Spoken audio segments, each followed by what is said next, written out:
Allez, bonjour à toutes et à tous. Bienvenue déjà au Grand Salon des grandes écoles de commerce et Sciences Po, et en particulier à cette conférence concernant les modalités d'admission à Sciences Po Paris. Et aujourd'hui, on a la chance d'avoir Ariane. On va commencer par Ariane, la directrice de la Paris Climate School, Florent, le directeur de l'école du management, et également Diana, la responsable des admissions pour Sciences Po Paris, ou la responsable du pôle information pour les candidats de Sciences Po. Et me concernant, je suis Arnaud Sévigné, le directeur du Grand Salon des grandes écoles. Donc durant 45 à 50 minutes, on va aborder l'ensemble des deux concours, c'est-à-dire via la voie du lycée, c'est-à-dire l'admission post-bac, l'admission parallèle également pour une intégration directement en master. On vous présentera le contenu du cursus, donc les 3 premières années, et on aura l'occasion avec Ariane et Florent de développer un peu le contenu du programme des deux écoles, la Paris Climate School et l'école du management. Diana, je te donne la parole. Est-ce que dans un premier temps, tu peux rapidement te présenter?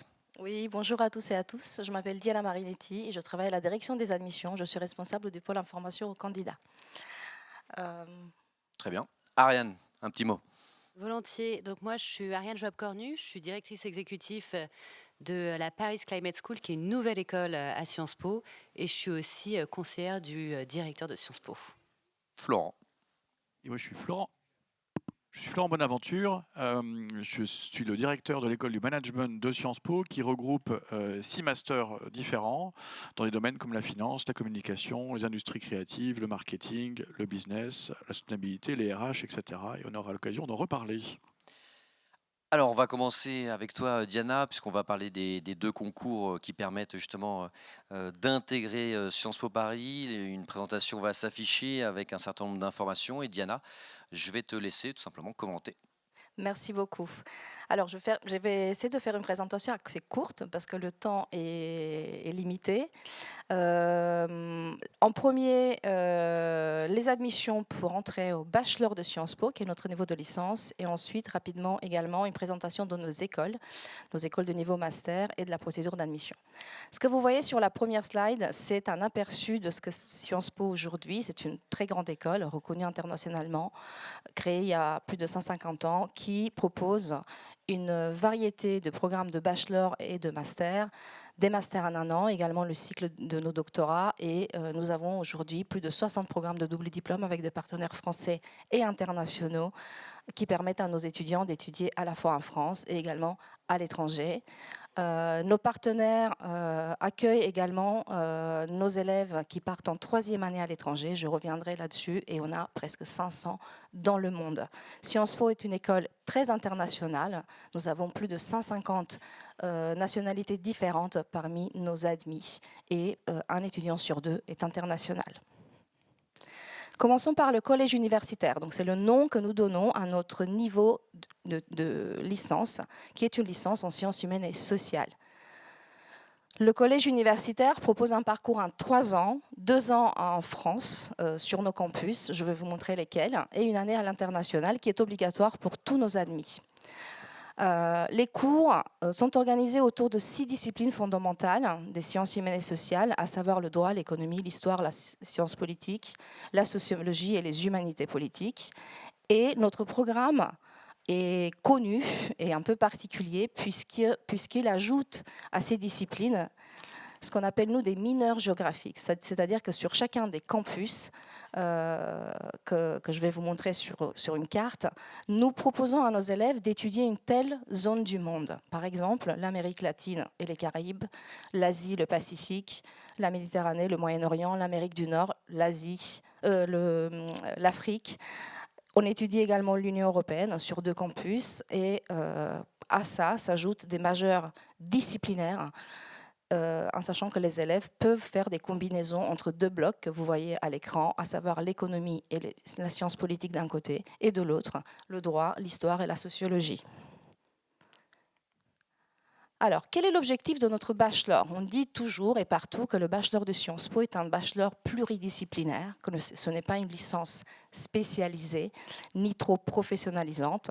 Cela veut dire que l'ambition de Sciences Po pour ces 3 années d'études, qui sont en effet pluridisciplinaires, comme vous venez de le voir, c'est de former des élèves qui peuvent comprendre les évolutions des sociétés contemporaines à travers différentes matières qu'ils étudient.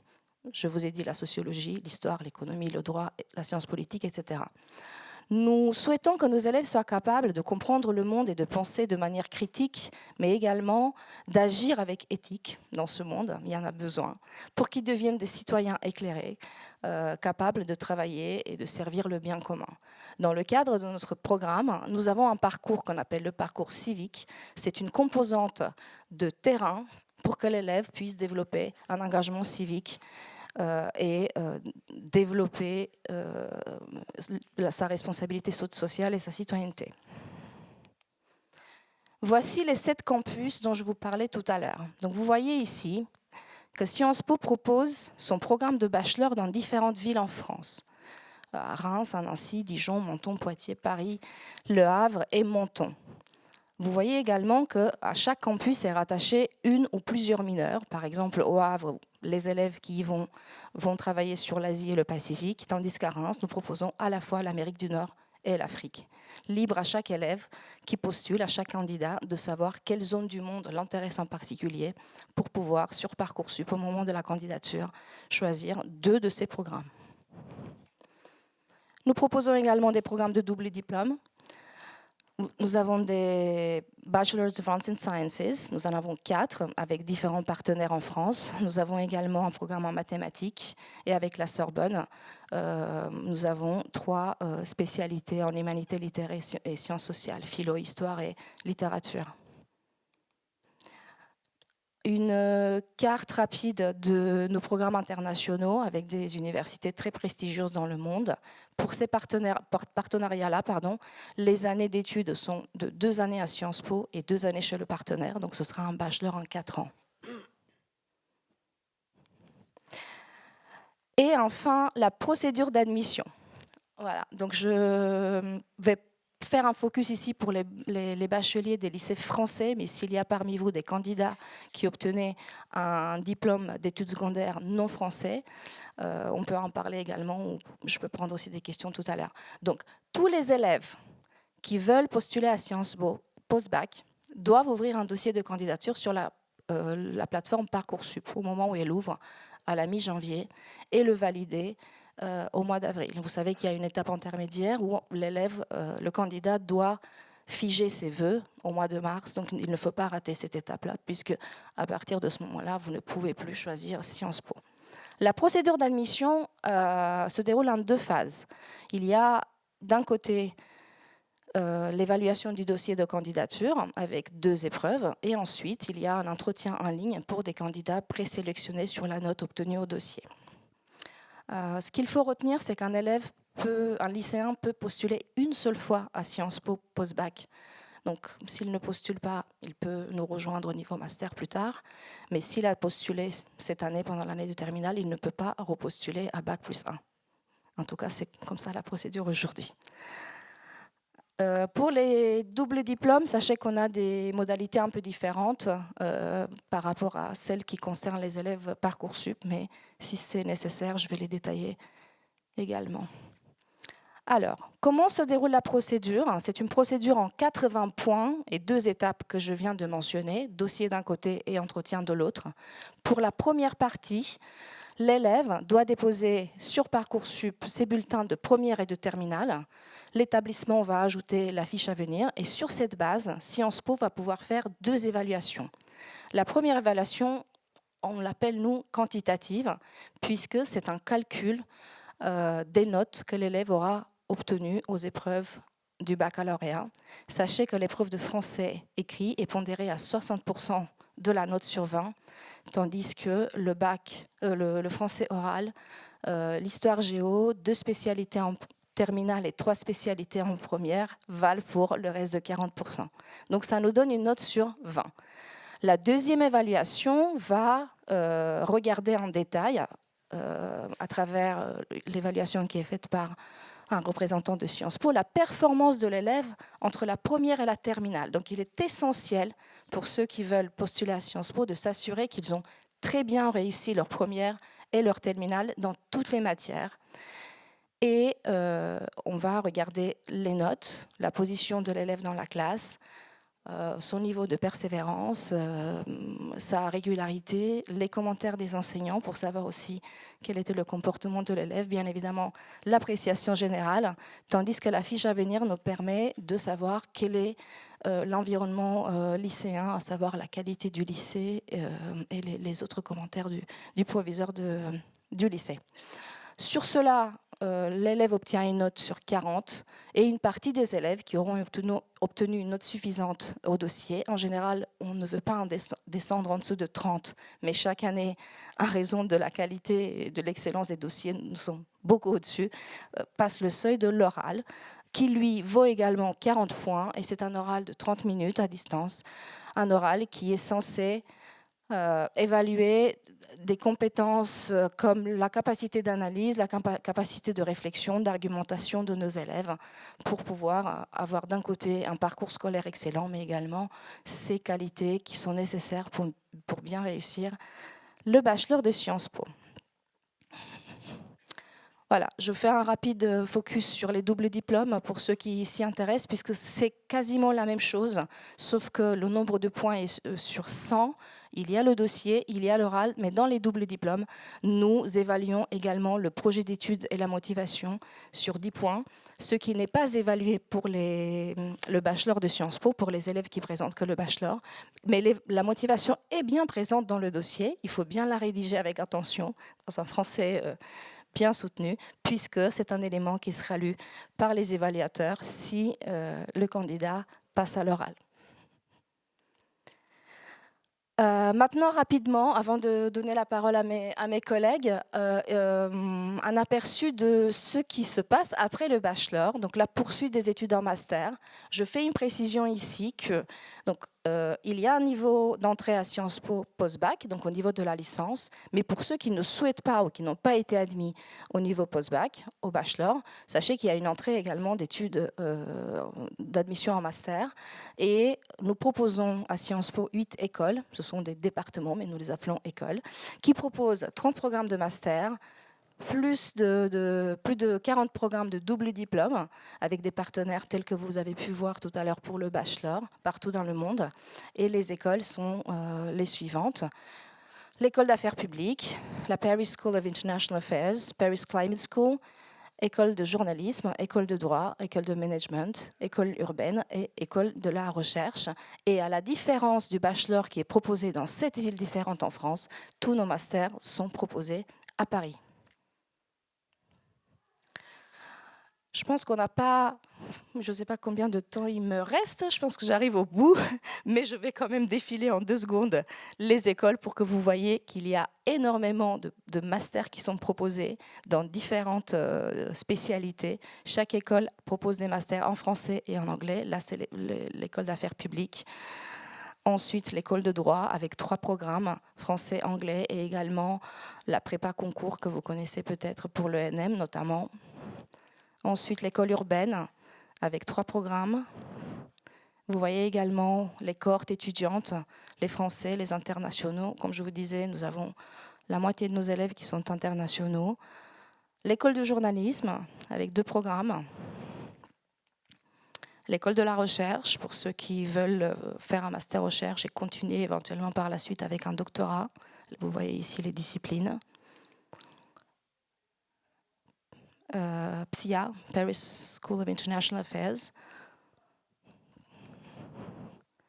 Paris Climate School, Ariane va vous en parler plus amplement. L'école de management,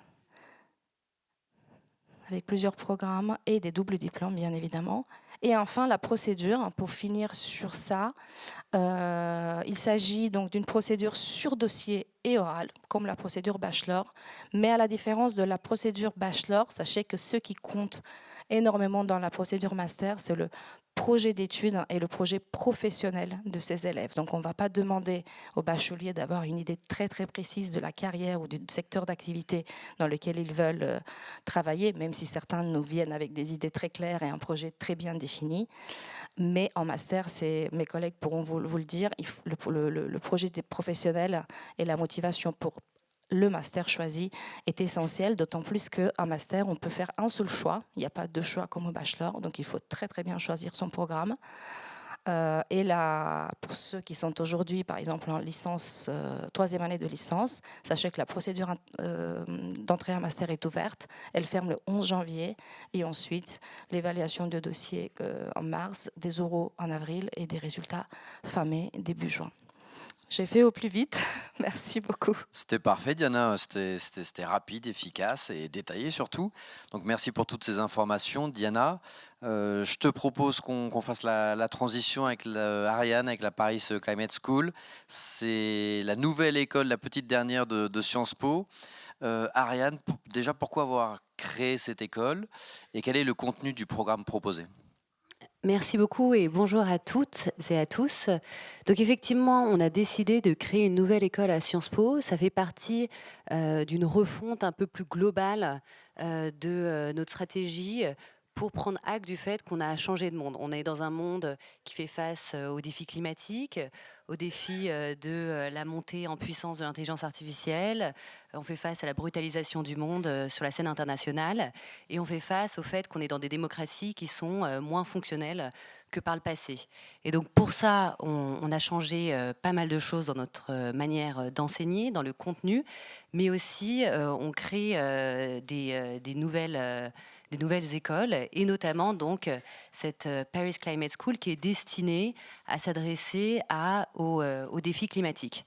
Pourquoi créer une école à Sciences Po sur le sujet ? Parce qu'on s'est rendu compte que lorsqu'on parlait de ce sujet, souvent on parlait de sciences dures, de sciences de l'ingénieur, alors qu'en réalité, les impasses, aujourd'hui on le sait, elles sont essentiellement d'ordre politique, démocratique, économique, financière, juridique. Et donc on avait vraiment besoin qu'une école comme Sciences Po s'investisse sur le sujet, avec une dimension vraiment systémique. Et donc quand je dis systémique, c'est comment connecter les différentes échelles de gouvernance, c'est-à-dire l'international, le national, l'européen, le local. Comment connecter les différents secteurs ? Souvent, quand on vous parle de climat, on vous parle d'énergie. Mais en réalité, quand on parle d'énergie, ça a un impact sur la santé, sur l'agriculture, sur plein d'autres sujets. Donc on s'est mis ça comme défi. On a travaillé pendant plus de 6 mois avec des chefs d'entreprise, avec des décideurs du secteur public, du secteur associatif, de partout pour comprendre quelles étaient les compétences et les savoirs qu'il faudrait donner à des futurs décideurs de la transition écologique qui auraient quelque part vraiment 2 jambes. Une jambe pour s'insérer dans n'importe quel monde professionnel, et une autre pour être ce qu'on appelle, nous, des climate natives, donc c'est-à-dire pas juste des outils verdis, mais vraiment avec le climat directement encodé dans le logiciel. Et cette formation, elle permet d'avoir accès à quel type de métier, de poste, quels sont les débouchés professionnels lorsqu'on s'insère sur le marché du travail, quel type d'entreprises peuvent être potentiellement des entreprises partenaires? Alors donc on a pensé cette formation pour former des profils qu'on appelle très transverses, c'est-à-dire avec l'idée que ces profils puissent aller partout, aussi bien dans le public que dans le privé, notamment parce que c'est justement dans l'idée qu'aujourd'hui le public et le privé ne se comprennent pas assez sur ces sujets-là qu'on estime qu'il y a des soucis. Et surtout, pour vraiment aider les étudiants à comprendre dans quel secteur et dans quel type d'entreprise ils pourraient s'insérer, on a créé 3 spécialisations dans cette école. Une spécialisation en Financing the Transition, une en Value Chains and Industrial Transformation, et la 3e en Risk, Resilience and Adaptation. Donc j'ai dit ça en anglais parce que c'est important de souligner que cette formation est exclusivement en anglais. Et donc ces 3 spécialisations, elles font écho bien sûr à 3 mondes professionnels assez différents. Donc pour ce qui est du financement de la transition, ça peut être aussi bien dans le secteur public, dans des banques de développement, dans des organisations internationales comme à Paris, on a l'Agence internationale de l'énergie par exemple, on a l'AFD qui finance le développement dans les pays du Sud, on a la Caisse de dépôt et consignation qui le fait en France, mais aussi dans des banques. On a parlé avec beaucoup d'acteurs du secteur financier quand on a défini cette formation. Deuxièmement, donc celle qui s'adresse plutôt à la transition dans l'économie réelle, dans les secteurs. Et ça, c'est vraiment dans tout type d'industrie. Ça peut être dans le secteur agroalimentaire, dans le secteur de la mode et du luxe, que ce soit Kering ou Procter & Gamble, ils font tous face à ces défis, et donc ça pourrait être dans des directions de la stratégie ou autre. Et enfin, la dernière spécialisation qui est en plus très spécifique à cette école, parce qu'aujourd'hui, quand on parle de transition écologique, beaucoup de gens parlent d'atténuation, mais pas assez de comment on fait face aux impacts directs qu'on voit dès aujourd'hui. Et donc, c'est pour ça qu'on a pensé faire cette spécialisation sur les questions d'adaptation. Et ça fait écho à, pareil, des défis que toutes les entreprises auxquels toutes les entreprises devront faire face, mais aussi plus spécifiquement au monde de l'assurance. Et quel type d'étudiants tu recherches? Quelles sont les caractéristiques requises ou les qualités requises? Quel est le mindset que doit avoir l'étudiante ou l'étudiant pour se dire, OK, cette école-là, elle est faite pour moi et correspond à mon ADN et à ma culture? Alors, on a pensé cette école pour des étudiants qui auraient envie d'être vraiment des acteurs de la transition, c'est-à-dire pas seulement qui souhaitent être dans le plaidoyer, dans le constat, donc qui souhaitent vraiment s'insérer dans des entreprises et des organisations qui ne sont pas forcément déjà vertes. Donc l'idée, c'est que pour postuler à la Paris Climate School, il vaut mieux avoir un projet très construit, courageux, et qui est vraiment un profil de vouloir mener cette transition sérieusement.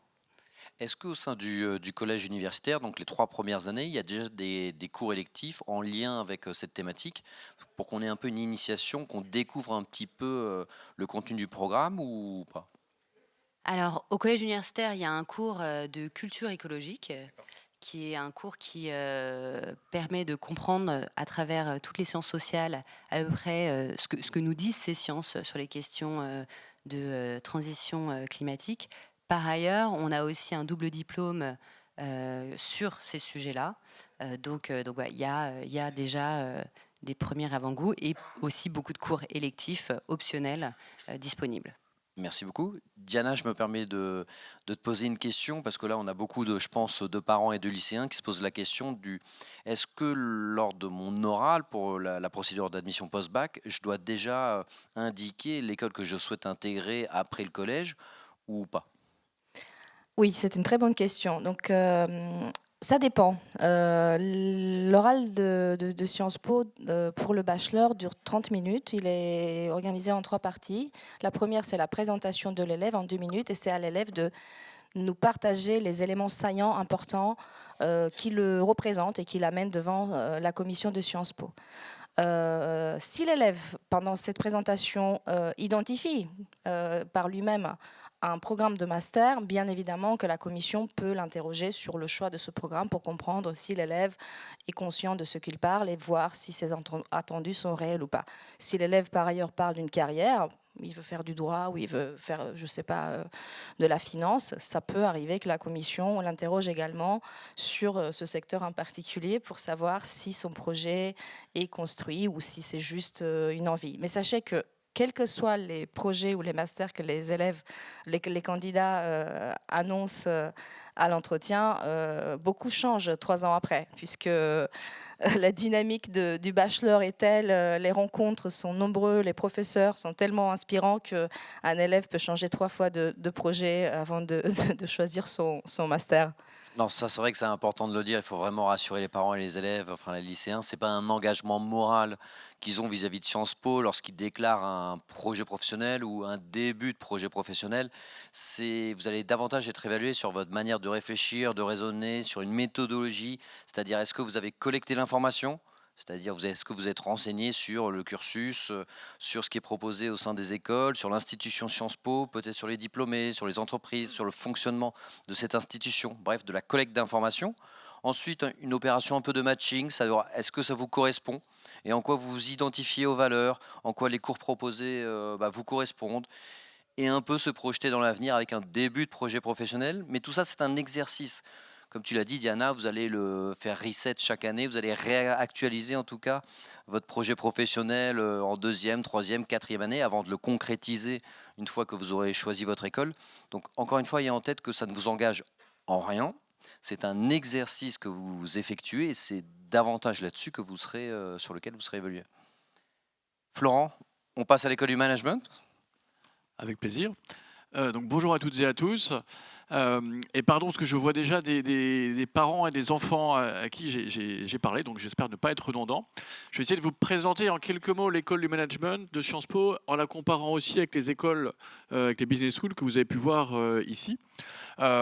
Sachant que l'école de management à Sciences Po est assez récente, en tant qu'école elle date de 2016, mais elle s'appuie sur des masters qui eux remontent au début du XXe siècle. Le premier en finance privée date de 1905, et donc la formation au secteur privé à Sciences Po est inscrite dans l'ADN de Sciences Po depuis quasiment le début, ce qui n'est pas forcément très, très connu.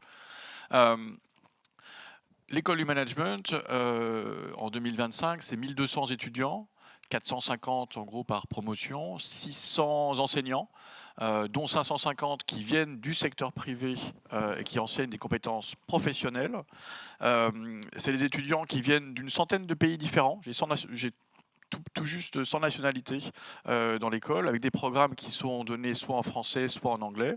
Et si je vous liste les masters, vous en avez un en finance et stratégie, en French track ou English track, un en business and sustainability, un en communication, médias et industrie créative, un en ressources humaines et gouvernance durable, un qui s'appelle New Luxury and Art de vivre, qui est le seul master sectoriel que l'on ait. Et il m'en manque un en droit et finance, un master joint avec l'école de droit sur les métiers de la compliance et de la régulation. Donc des masters assez différents qui mènent vers des métiers, vers des secteurs professionnels eux aussi très différents. Si on se compare avec une école de commerce, donc vous l'avez compris, la business school de Sciences Po, mais si on se compare avec une business school plus classique, disons, il y a à la fois des points de comparaison et des points de différenciation. Les points de comparaison, déjà les points de différenciation plutôt, c'est que on n'est pas ranké, en bon franglais, comme une école de business. Pourquoi ? Parce qu'on n'a pas de faculté permanente, on n'a pas de professeur de gestion, de management, de finance, et on n'en veut pas vraiment.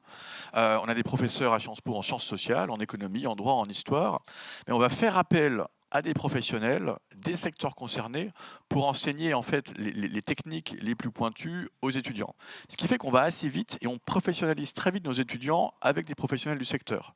Typiquement, si je prends le master finance et stratégie, vous avez des CEO et des partners et des associés de Morgan Stanley, de Lazard, de Barclays, de Rothschild, de la BNP, de la SG, etc.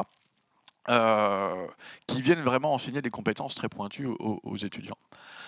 Et ça, on pourrait pas le faire si on était vraiment ranké comme école de commerce, parce que les accréditations imposent des limitations à notre liberté, et on préfère être parfaitement libre d'avoir le programme que l'on souhaite. Deuxième différence avec les écoles avec les business schools classiques, c'est l'importance qu'on donne dans notre formation aux sciences sociales. L'idée, c'est à la fois de vous former à un premier emploi. Pour ça, il faut être techniquement compétent en sortant de l'école, mais aussi par les sciences sociales qu'on vous aura données, à vous former une compréhension plus large des phénomènes politiques, géopolitiques, réglementaires, business, etc., qui vous serviront à avoir une analyse stratégique plus fine et vous serviront à passer du premier au deuxième, troisième ou quatrième emploi. Ce qui fait que nos diplômés gravissent très rapidement les échelons dans l'entreprise parce qu'ils ont cette capacité à sortir, à lever les yeux de leur fichier Excel qu'on n'a pas partout. Et ça, les sciences sociales, par construction, donnent vraiment cette profondeur de pensée que vous ne trouvez pas vraiment ailleurs. Donc, alliance entre les sciences sociales, qui est vraiment le cœur de Sciences Po, et les enseignements très professionnalisants. Et une troisième différence, c'est l'internationalisation presque at the core de nos formations. On a des formations en français, des formations en anglais, on a des internationaux qui sont, je vous disais, dans toutes les formations, et on a beaucoup de doubles diplômes qu'on va faire avec des universités partenaires. Ça peut être Saint-Gallen, ça peut être l'University of UPenn, ça peut être la Stockholm School of Economics, la Bocconi à Milan, etc., et qui font que l'expérience est à la fois française, mais aussi très internationale, ce qui est très important pour ces secteurs. Après, les points de comparaison qu'on a avec les écoles de business, qui nous rapproche des business schools classiques, c'est le salaire de sortie, qui globalement pour les masters est au niveau des 3 parisiennes, et l'excellence qu'on a sur certains secteurs, par exemple en M&A, on est extrêmement réputé en M&A, en banque d'affaires, tout ce qui est communication corporate, je pense que c'est la meilleure école sur la place de Paris. Toutes les formations à la sustainability, où évidemment et on l'a entendu avec Ariane à l'école du climat, c'est au cœur l'idée d'agir dans un monde en transition par l'entreprise et au cœur de nos formations. En RH aussi, on est très, très pointu. Et on a une formation en luxe, en marketing du luxe, qui est aussi en anglais est très pointue et qui est en lien avec tous les grands noms du secteur. Donc on a des formations qui sont voilà, qui ont des débouchés à la fois quasiment assurés. On a 60% de nos étudiants, je crois, qui sortent de Sciences Po, de l'école, euh, avec un CDI avant même d'avoir obtenu leur diplôme. Donc on n'a pas vraiment de souci pour l'instant de diplomation. Et un des petits dernier point que je voulais dire, c'est qu'on a dans l'école, donc on a 6 masters différents, mais on a 3 piliers qui structurent la formation, une formation un peu matricielle. C'est d'une part la transition environnementale, donc l'ESG, l'impact. D'autre part, la transition digitale, numérique, comprendre les outils de l'intelligence artificielle, de la digitalisation de l'entreprise, comprendre les outils pour justement que nos étudiants arrivent à faire ce dernier mile, ce dernier kilomètre que l'intelligence artificielle ne peut pas faire. Et enfin, la créativité, avec une très très forte assistance sur cette notion-là, avec beaucoup de masters créatifs. Et dernier point, parce qu'on en parlait sur les admissions, mais ça vaut pour tous les masters. Donc il y a une admission en master qui est très importante. 50% de mes étudiants viennent du premier cycle, 50% sont admis en second cycle. Donc sont admis directement en master. Et on va chercher en second cycle des étudiants qu'on n'aurait pas trouvés en premier cycle. Alors il y a quelques déçus qui n'ont pas été pris de l'examen de première année, mais c'est finalement assez rare. On va chercher des profils différents, qui viennent d'écoles de commerce, qui viennent d'écoles d'ingénieurs, qui viennent d'écoles d'art, qui viennent de l'université, et tous, qui viennent d'universités étrangères. Et tout ça, ça donne une très très grande diversité dans la salle de classe auquel on tient énormément. Et dernière chose, on a aussi un studio qui est un lieu de projet étudiant. Et ce studio nous permet de mettre en lien des étudiants avec des entreprises autour d'un projet à réaliser pendant une année entière. Et c'est vraiment du learning by doing dans tout ce qui peut se faire de mieux, puisque à la fois ça professionnalise les étudiants, mais aussi ça les met aux prises avec la complexité des enjeux business et internationaux. Et c'est vraiment ça qu'on veut faire passer in fine. Rien n'est simple et on est là pour le comprendre. Merci pour ce partage d'informations. Florence, ce que je vous propose, c'est qu'on passe aux questions-réponses du public. Donc, pour vous informer, on va faire un question-réponse durant un quart d'heure. L'heure de fermeture du salon du Fête du Succès a été repoussée, donc ne vous inquiétez pas, après la conférence, vous aurez le temps d'aller sur le stand de Sciences Po afin de continuer à échanger avec les responsables et les ambassadeurs. Donc on fait un petit quart d'heure de questions-réponses et ensuite vous aurez encore 20-25 minutes pour échanger sur le stand. Alors on va prendre 3 questions. Est-ce qu'il y a 3 personnes qui souhaitent poser une question, que ce soit à Diana, Ariane ou Florent? Alors une deuxième personne ou une deuxième question ensuite, 2 et la troisième et 3. Ok. On va passer le micro. Peut-être Diana, est-ce que tu as ton micro? Comme ça, on va le passer dans le public. On va commencer par la dame qui est juste devant. Merci. Bonsoir. Alors, pour le master New Luxury Marketing et Art de Vivre, je voulais juste savoir en quoi va consister l'épreuve orale après avoir postulé. En fait, ça vaut pour tous les masters, pour les admissions à tous les masters de Sciences Po.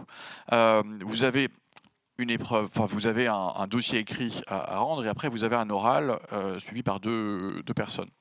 L'épreuve orale, c'est finalement en lien avec ce qui se fait en premier cycle. L'idée, c'est de savoir qui vous êtes et ce que vous faites là. Est-ce que vous pouvez apporter au master? Est-ce que le master peut vous apporter derrière? Donc il n'y a pas de script à l'oral. Par contre, on va essayer de voir s'il y a une adéquation forte entre votre profil, vos études, vos ambitions et le programme du master et le secteur dans lequel vous cherchez des débouchés. Donc il faut évidemment connaître ça. Et il faut connaître un peu la valeur ajoutée de Sciences Po. Typiquement, sur un master autour du luxe, la valeur ajoutée de Sciences Po, ça va être d'apporter de l'histoire, ça va être d'apporter de la sociologie, ça va être d'apporter de l'économie.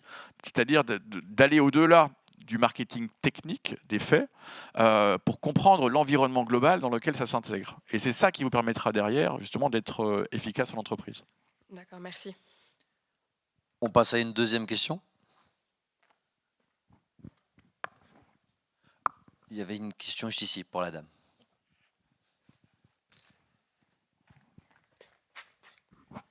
Merci, moi je suis une ancienne de Sciences Po. Et je voulais savoir s'il était possible d'intégrer Sciences Po en master quand on a eu une vie professionnelle avant. Oui et non. C'est pas impossible, mais ce qu'on recommande plutôt dans ces cas-là, c'est d'aller directement dans la formation exécutive, la formation continue. Parce qu'il y a toute une formation continue à Sciences Po qui est très bien, avec beaucoup soit de certifiés, soit d'executive master. Et là, je pense qu'il y a à peu près tout ce qui peut vous être utile. Merci. Oui, je peux compléter. La raison principale, c'est que l'entrée en master à Sciences Po se fait uniquement en M1. Donc, quel que soit votre niveau d'études, même si vous avez fait déjà un bac plus 5, plus de l'expérience professionnelle, ce sera toujours pour 2 années. On n'a pas d'entrée en M2 directement, ce qui fait que... et en plus de ça, dans le dossier de candidature, nous demandons des recommandations académiques, 2 obligatoires. Et pour ceux qui ont terminé les études depuis plus de 5 ans, c'est un peu plus compliqué d'avoir ces recommandations, puisque les professeurs ont pu vous oublier ou vous n'avez plus le contact. Donc effectivement, c'est plus intéressant de suivre une formation plus courte qui n'est plus dans la formation initiale, mais davantage dans la formation continue. Merci. Et il y avait une troisième question sur la colonne de gauche.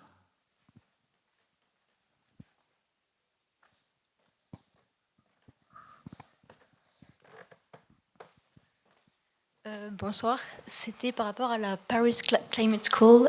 C'était pour savoir quel profil d'étudiants vous recherchez, que ce soit par rapport à leur projet ou leur parcours. Alors, merci beaucoup pour cette question. Sur le parcours, on a fait le choix d'ouvrir cette formation à tous les profils.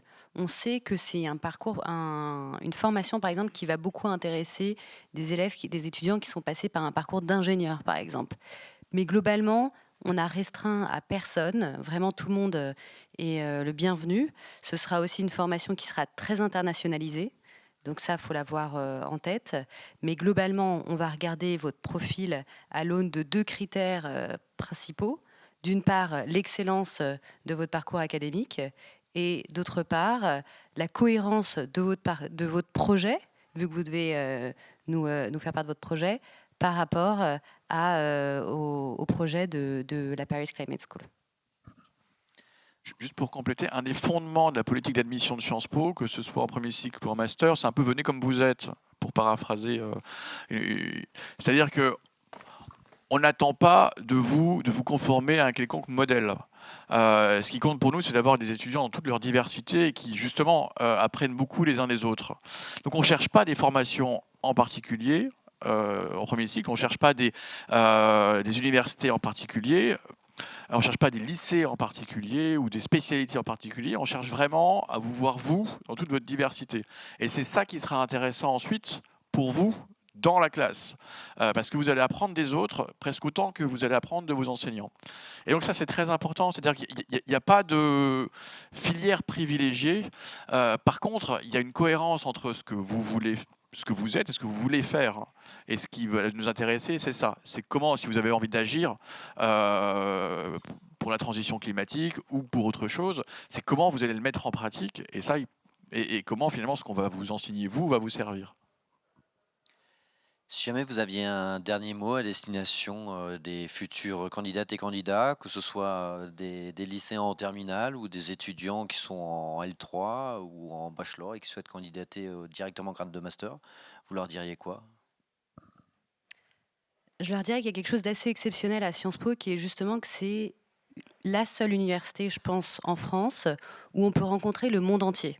Comme le disait Diana, il y a plus de 150 nationalités de représentées, 50% d'étudiants étrangers. Et ça, c'est un vrai source d'apprentissage, comme le disait Florent, de pouvoir apprendre non seulement de ses enseignants, mais aussi de cultures très différentes. Et c'est vraiment unique.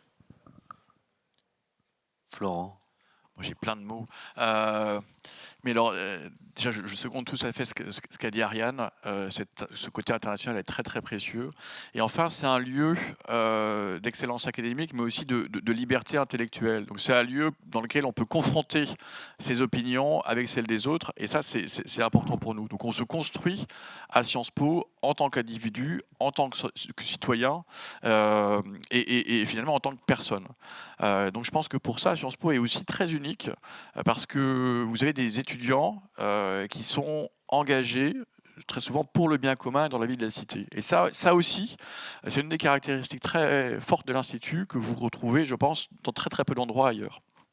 D'ailleurs, si on faisait un peu de name dropping de professeurs ou de conférenciers qu'on peut avoir à Sciences Po, ou peut-être même vous êtes des anciens de Sciences Po, des professeurs qui vous ont marqué, vous citeriez quel nom?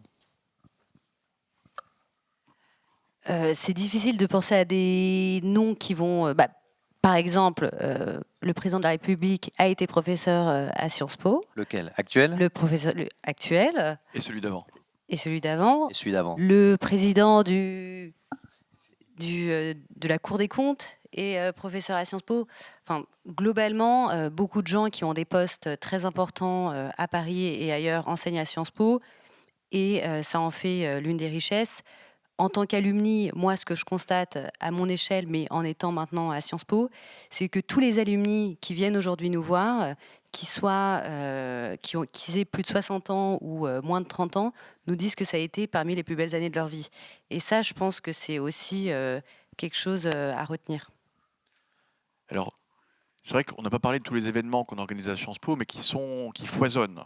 La semaine dernière, je recevais le PDG d'Air Liquide, par exemple, qui a fait une conférence sur l'industrie aux étudiants. Hier, on recevait la directrice de la stratégie de Carrefour.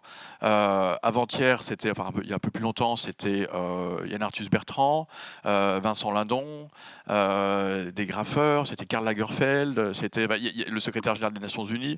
Il y a vraiment un foisonnement d'événements et d'invités qui sont extrêmement précieux. Nous, on a par exemple un cycle de conférences qu'on appelle les rendez-vous de la création, à destination des étudiants du master communication, médias, industrie créative, mais finalement de tout Sciences Po aussi, dans lequel on demande à des créateurs de venir nous parler de leur création. Donc, ça peut être des chefs, Mauro Colagreco par exemple, du Mirazur à Menton. Ça peut être des couturiers, il y a eu Castelbajac, il y a eu Lagerfeld, etc. Ça peut être des cinéastes, ça peut être des acteurs, ça peut être des graffeurs, ça peut être des musiciens, etc. Et tout ça pour dire qu'il y a un foisonnement en fait de vie associative à Sciences Po. Et je ne vous parle même pas des grands. Je pourrais faire du name dropping sur mes enseignants, mais comme il y a beaucoup de monde qui viennent du secteur privé, vous avez, je sais pas, des étudiants du master finance ont la chance d'avoir le PDG de Morgan Stanley qui leur donne un cours. Ceux du master RH ont la chance de voir le directeur RH de Schneider, etc., etc. Et ça, c'est partout. Et donc, c'est vrai que dans l'école des affaires publiques, c'est pareil. Dans l'école des affaires internationales, c'est pareil. En fait, dans tout Sciences Po, vous avez à la fois un corps enseignant extrêmement diversifié, et beaucoup de personnes qui viennent justement transmettre leur expérience de là où ils sont. Et donc c'est ça qui est très précieux pour les étudiants aussi, qui apprennent beaucoup des enseignants académiques, mais aussi des enseignants professionnels. Et juste pour continuer là-dessus, sur par exemple l'école du climat en particulier, l'école du climat, elle est la doyenne de l'école du climat, c'est Laurence Sobiana, architecte de l'accord de Paris. On a organisé il y a 3 semaines une Paris Climate and Nature Week où on avait la vice-présidente de la Commission européenne, le président de la COP30 alors que la COP30 se déroulait au Brésil 10 jours plus tard. Donc voilà, juste pour vous dire qu'on réussit à faire de Sciences Po le cœur battant sur tous les sujets qui comptent et ça se reflète par les intervenants qui viennent parler à nos étudiants. Et j'ajoute juste, parce qu'on en est très fiers, qu'on a invité Philippe Aguillon pour notre leçon inaugurale avant qu'il ne soit prix Nobel de l'économie. Donc, vous voyez, c'est aussi ça Sciences Po, c'est cette capacité à être au cœur de l'action politique, économique, culturelle, sociale, parce qu'on a de la chance d'être à Paris et parce qu'il y a beaucoup de monde qui passe par notre institution. Merci en tout cas pour toutes ces informations. On espère en tout cas que ça vous aura donné envie de candidater à Sciences Po Paris, de rejoindre cette belle institution. Merci Diana, merci Oriane et merci Florent. Et il vous reste encore une demi-heure pour aller sur les différents stands. Merci beaucoup. Et merci à vous.